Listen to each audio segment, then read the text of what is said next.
여러분, 당뇨병이라는 단어를 들으면 어떤 기분이 드시나요? 평생 약을 먹어야 하고, 먹고 싶은 것도 마음대로 못 먹고, 언제 합병증이 올지 모른다는 불안감에 사로잡히는 분들도 많으실 겁니다. 진료실에서 만난 한 어르신께서 이렇게 말씀하셨어요. 당뇨는 감옥 같은 병이에요. 도망칠 수도 없고, 누구도 대신 살아줄 수도 없으니까요. 그 말씀을 듣고 제 마음도 함께 무너졌습니다. 하지만 저는 오늘 여러분께 희망을 드리고 싶습니다. 많은 분들이 모르고 계신 놀라운 사실 하나를 말씀드리려 합니다. 아침 식사 단 한 가지만 바꿔도 당뇨는 충분히 되돌릴 수 있다는 것입니다. 이미 약을 복용하고 계신 분도, 아직 당뇨 전 단계에 머물고 있는 분도 마찬가지예요.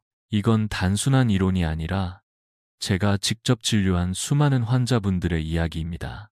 병원에서는 말해주지 않지만 이 방법은 실제로 효과가 있습니다. 특히 당뇨를 막 시작하셨거나 혈당 조절이 잘 안 되시는 분이라면 오늘 이 이야기를 반드시 끝까지 들어보셔야 합니다. 지금이야말로 약 없이 평생을 살아갈 수 있는 마지막 기회일지도 모르기 때문입니다.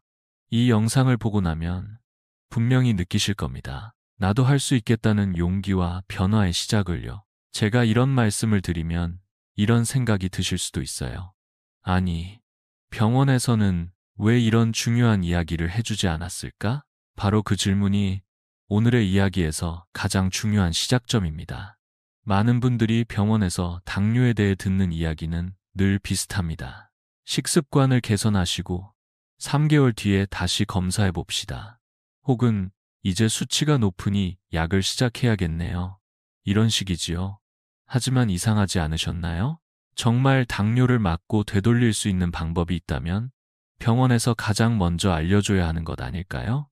안타깝게도 현실은 그렇지 않습니다. 현재의 의료 시스템은 환자가 줄어들수록 손해를 보는 구조입니다. 당뇨 환자가 평생 약을 먹고 병원을 오가야 의료 시스템도 유지되는 구조 속에서 근본적인 회복에 대한 이야기는 쉽게 꺼낼 수 없습니다. 그래서 결국 당뇨를 막고 회복하는 책임은 우리 개인에게 맡겨진 상황입니다. 그런데 문제는 우리가 뭘 어떻게 해야 할지 정확히 모른다는 데 있어요. 텔레비전이나 인터넷에 나오는 정보는 너무 많고 또 서로 다른 말을 하니 무엇이 맞는지도 혼란스럽기만 합니다. 특히 식습관을 바꾸라는 말은 참 많이 들으셨을 텐데요. 막상 무엇을 어떻게 바꿔야 하는지 알려주는 사람은 없습니다. 나이가 들수록 식단을 바꾸는 건 더욱 어렵지요. 익숙한 식사 방식을 한순간에 바꾸는 건 생각보다 훨씬 큰 결심과 용기가 필요합니다. 그렇다면 무엇부터 바꾸는 게 좋을까요? 저는 단언할 수 있습니다. 아침 식사부터 시작하셔야 합니다.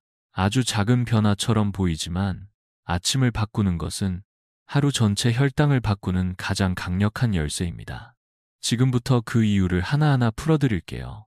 아침 식사가 그토록 중요하다는 말, 과장처럼 들릴 수도 있습니다. 하지만 혈당을 조절하는 원리를 이해하고 나면 왜 아침 한 끼가 하루 전체의 건강을 좌우하는지 분명히 느끼실 수 있을 겁니다. 우리 몸은 밤새 공복 상태를 유지한 후 아침에 다시 활동을 시작하기 위해 준비 상태에 들어갑니다. 이때 간에서는 포도당을 꺼내 혈액 속으로 보내 에너지를 공급하려 하지요. 마치 시장이 열리기 직전 가게 앞에 재료가 배달되어 있는 것과 같은 상황입니다. 이 시점에서 우리가 어떤 음식을 먹느냐에 따라 혈당의 흐름이 크게 달라집니다.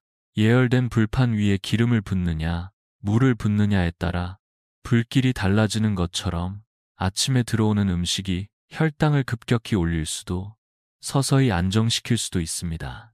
흰빵이나 떡같이 정제된 탄수화물은 빠르게 분해되어 혈당을 순식간에 올려버립니다.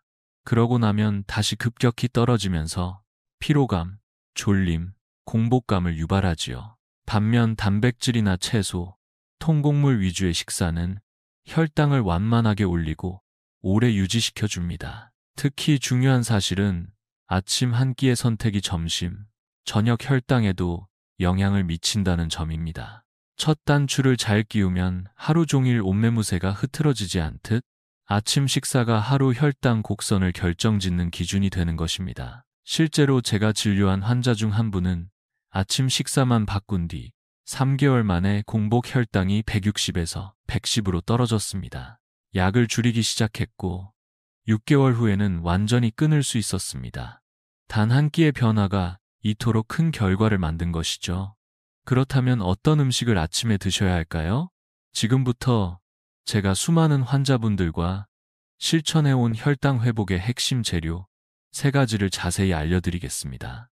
먼저 소개해드릴 첫 번째 보물 식재료는 바로 계피입니다. 많은 분들이 계피를 달콤한 향이 나는 겨울철 음료나 디저트용 향신료로만 생각하시곤 합니다. 하지만 계피는 단순한 향신료를 넘어 혈당 조절에 도움을 줄 수 있는 강력한 자연의 열쇠입니다. 계피에는 인슐린의 작용을 도와주는 성분이 들어 있습니다. 쉽게 말해 혈액 속 포도당이 세포 안으로 잘 들어갈 수 있도록 도와주는 열쇠 역할을 한다고 보시면 됩니다. 실제로 미국 농무부에서 진행한 연구에서도 제2형 당뇨 환자들이 40일 동안 계피를 꾸준히 섭취한 결과 공복 혈당이 평균 18%에서 29%나 감소했다고 보고되었습니다. 게다가 중성지방과 나쁜 콜레스테롤 수치도 함께 떨어졌다는 결과가 있었지요. 하지만 중요한 점은 계피도 제대로 알고 드셔야 한다는 것입니다. 계피에는 카시아와 실론 두 종류가 있는데요. 카시아 계피는 흔히 마트에서 쉽게 구할 수 있지만 쿠마린이라는 성분이 많아 신장이나 간에 무리를 줄 수 있습니다. 하루 반 작은 술, 약 2지 이하로 섭취하시는 게 안전합니다. 실론 계피는 쿠마린 함량이 훨씬 낮아 좀 더 안전하지만 가격이 조금 높은 편입니다. 계피는 따뜻한 물, 두유, 요거트, 오트밀에 살짝 뿌려 드시면 가장 간편하면서도 효과적으로 활용하실 수 있습니다. 이처럼 자연의 향신료 하나가 혈당 관리에 얼마나 큰 도움이 될 수 있는지 아시겠지요? 이어서 두 번째 보물 재료를 소개해 드릴게요. 계피에 이어 두 번째로 소개해 드릴 보물 식재료는 바로 사과식초입니다. 이미 건강에 좋다는 말은 많이 들어보셨을 테지만 혈당 조절에 이렇게까지 효과적인 식품이라는 사실은 잘 모르시는 분들이 많습니다. 사과식초의 핵심 성분은 바로 아세트산입니다. 이 성분은 탄수화물이 소화되는 속도를 늦춰 식후 혈당이 갑자기 올라가는 것을 막아줍니다. 즉, 밥이나 빵처럼 당분이 많은 음식을 드셔도 사과식초를 곁들이면 몸속에 당이 천천히 흡수되게 도와주는 역할을 합니다. 또한 사과식초에는 사과산, 유기산, 폴리페놀 등 다양한 항산화 성분이 함께 들어있어 장 건강과 대사 기능 개선에도 도움을 줍니다. 실제로 여러 연구에서 하루 2큰술 정도의 사과식초를 꾸준히 섭취한 그룹에서 공복 혈당이 평균 8 정도 낮아졌고 당화혈색소 수치도 좋아졌다는 결과가 보고되었습니다. 하지만 한 가지 꼭 주의하셔야 할 점이 있습니다. 마트에서 파는 투명한 식초는 대부분 진짜 사과식초가 아닙니다. 주정이나 사과향 첨가물이 들어간 제품은 혈당 조절 효과를 기대하기 어렵지요. 원재료에 사과 100%라고 적힌 뿌연 침전물이 있는 생식초를 선택하셔야 합니다. 섭취하실 때는 반드시 물에 타서 드셔야 합니다. 미지근한 물 한 컵에 사과식초 한두 스푼 정도가 적당하며 위가 약하신 분은 식사와 함께 드시는 걸 추천드립니다. 자연의 새콤한 힘으로 혈당을 지켜주는 사과식초. 이어서 세 번째 보물 식재료도 바로 소개해 드릴게요. 사과식초처럼 자연에서 온 식재료 하나가 혈당을 지켜주는 데 큰 역할을 한다는 사실. 참 놀랍지요? 마지막으로 소개해 드릴 세 번째 보물 식재료는 바로 귀리. 영어로는 오트밀이라고 불리는 통곡물입니다. 귀리는 혈당 관리를 위해 전 세계적으로 주목받고 있는 식품입니다. 그 핵심은 바로 귀리에 풍부하게 들어있는 베타글루칸이라는 수용성 식이섬유 덕분입니다. 이 성분은 장에서 젤처럼 변해 포도당의 흡수를 천천히 하도록 도와줍니다. 덕분에 식후 혈당이 급격히 오르는 것을 막고 포만감을 오래 유지해 과식도 줄여줍니다. 실제로 여러 연구에서 귀리를 꾸준히 섭취한 당뇨 환자들의 공복 혈당과 당화혈색소 수치가 유의미하게 개선되었고 인슐린의 작용도 더 잘 이루어졌다는 결과가 발표된 바 있습니다. 하지만 귀리를 고를 때 주의하실 점도 있습니다. 퀵오트나 인스턴트 오트밀은 너무 많이 가공되어 혈당을 빠르게 올릴 수 있습니다. 대신 롤드 오트나 스틸컷 오트라고 표시된 제품을 고르시는 것이 좋습니다. 이들은 가공이 적고 섬유질이 살아있어 혈당 관리에 더 효과적입니다. 또 하나, 꼭 무가당 제품을 선택하세요. 시중에는 설탕, 향료, 크림 파우더가 섞인 제품들이 많지만 이는 오히려 혈당 건강에 해롭습니다. 귀리는 간편하면서도 혈당을 지켜주는 최고의 아침 식사 재료입니다.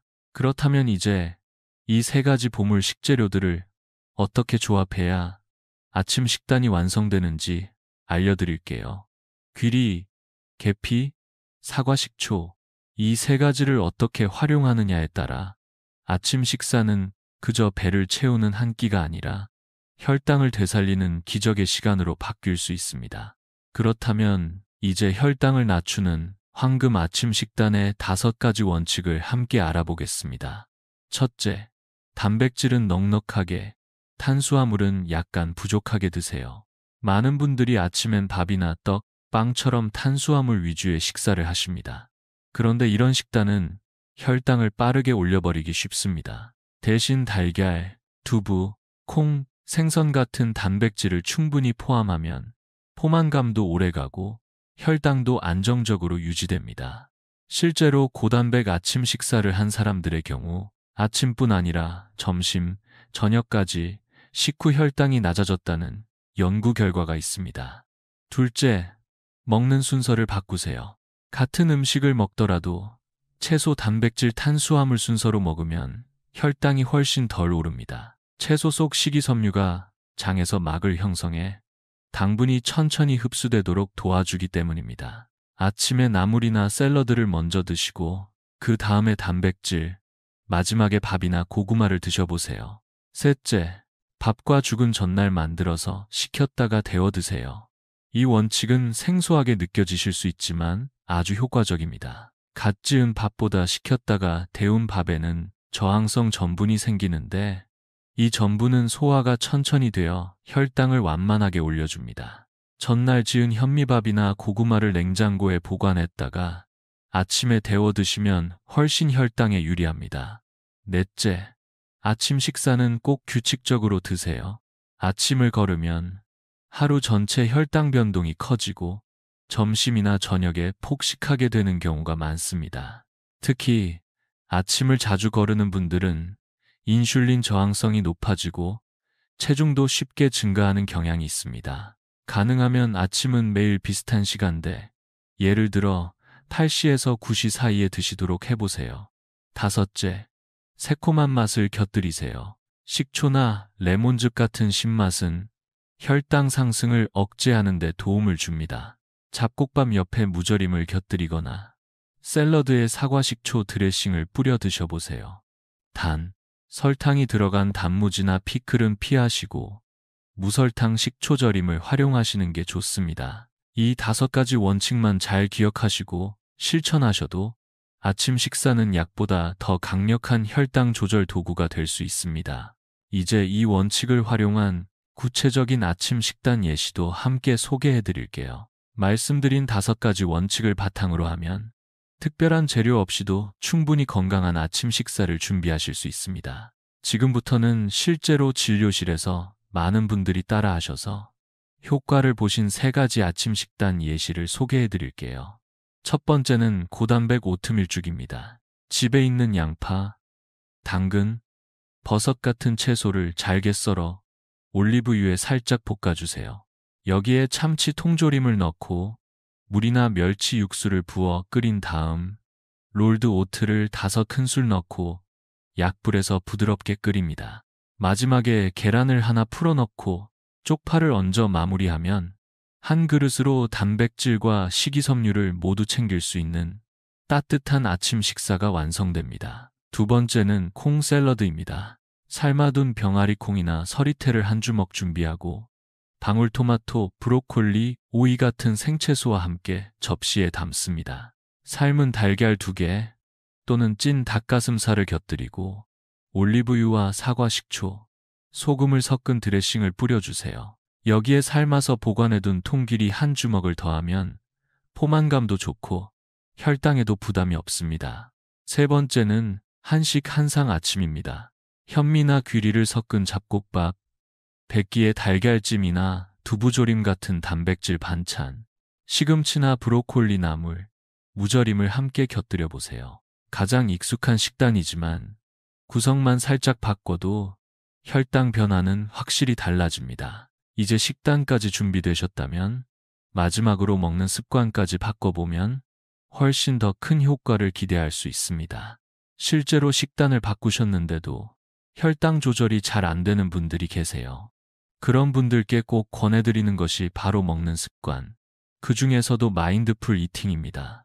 단순히 무엇을 먹느냐뿐 아니라 어떻게 먹느냐가 혈당과 체중 모두에 큰 영향을 줍니다. 첫 번째는 천천히 씹기입니다. 음식을 입에 넣고 15번 이상 꼭꼭 씹어보세요. 그래야 뇌가 포만감을 느낄 시간을 벌 수 있어 과식을 줄일 수 있습니다. 두 번째는 80%에서 멈추기입니다. 완전히 배가 부르기 전에 젓가락을 내려놓는 습관은 혈당을 급하게 올리는 것을 막는데 매우 효과적입니다. 세 번째는 식사에 집중하기입니다. TV를 보거나 휴대폰을 보면서 먹으면 자신도 모르게 더 많은 양을 먹게 되죠. 이렇게 단순해 보이는 습관 3가지만 실천하셔도 혈당은 더 안정되고 체중도 자연스럽게 줄어들 수 있습니다. 지금까지 잘 따라오신 여러분께 이제 마지막 정리를 도와드리겠습니다.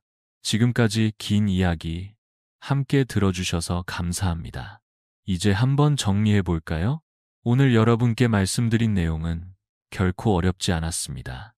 특별한 약도 고가의 건강식품도 아니었습니다. 오히려 너무 흔하고 너무 일상적인 것들이었지요. 바로 아침 식사를 바꾸는 것, 그 속에 담긴 3가지 보물재료, 계피, 사과 식초, 귀리, 그리고 그 재료들을 활용해 만들어낸 5가지 원칙, 그리고 실제로 실천 가능한 3가지 식단 예시, 여기에 마지막으로 천천히 집중해서 적당히 먹는 습관까지 더해진다면 여러분의 혈당은 분명히 달라질 수 있습니다. 저는 수많은 환자분들을 통해 그것이 단지 이론이 아니라는 걸 확인했습니다. 약을 끊고도 정상 혈당을 유지하시는 분들, 체중을 감량하고 스스로 건강을 되찾은 분들을 직접 보았습니다. 그분들이 공통적으로 하신 말씀이 있어요. 이렇게 쉬운 방법을 왜 이제야 알았을까요? 이 영상이 여러분께 그런 시작점이 되었으면 합니다. 지금 당장은 작고 별것 아닌 변화처럼 느껴지겠지만 3개월, 6개월이 지나면 여러분 스스로 놀라실 거예요. 내가 약 없이도 이렇게 안정적인 혈당을 유지할 수 있구나 라는 자신감이 생길 겁니다. 혹시 지금 이 영상을 보고 계신 당신의 가족 중, 친구 중에 혈당으로 걱정하는 분이 계시다면 이 영상을 꼭 공유해 주세요. 누군가에겐 약이 아닌 정보 하나가 삶을 바꾸는 결정적인 계기가 될 수 있습니다. 오늘부터 단 한 가지라도 실천해 보세요. 작은 변화 하나가 여러분의 인생을 지키는 가장 강력한 시작이 될 수 있습니다. 여러분의 건강한 아침, 그리고 건강한 삶을 진심으로 응원하겠습니다. 감사합니다.